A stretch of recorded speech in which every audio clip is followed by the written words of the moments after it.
আওয়ামী লীগের সভাপতি ও সাবেক প্রধানমন্ত্রী শেখ হাসিনার বাসভবন ছিল সুধা সদন। চারতলা বাড়িটির কোনো ঘরে নেই আসবাবপত্র, টাইলসও ভেঙে ফেলা হয়েছে। পোড়া ছাই এখনো রয়েছে ভবনের ভেতরে। ভবনের প্রতিটি ফ্লোরে বসেছে আড্ডা।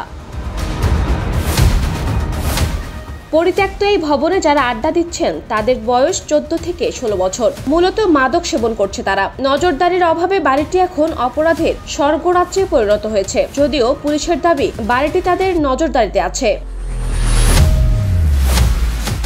রাজধানীর ধানমন্ডি 32 নম্বরে ভাঙচুর ও অগ্নিসংযোগের পর ধানমন্ডি 5-এ শেখ হাসিনার বাড়িটি পুড়িয়ে দেওয়া হয় গত 5 ফেব্রুয়ারি রাতে। এরপর থেকে বাড়িটি পরিত্যক্ত।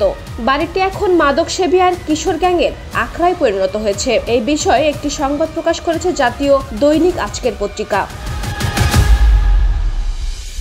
প্রতিবেদনে বলা হয়েছে, ওই বাড়ির আশেপাশের প্রতিবেশীরা একই সঙ্গে বিরক্ত ও আতঙ্কিত।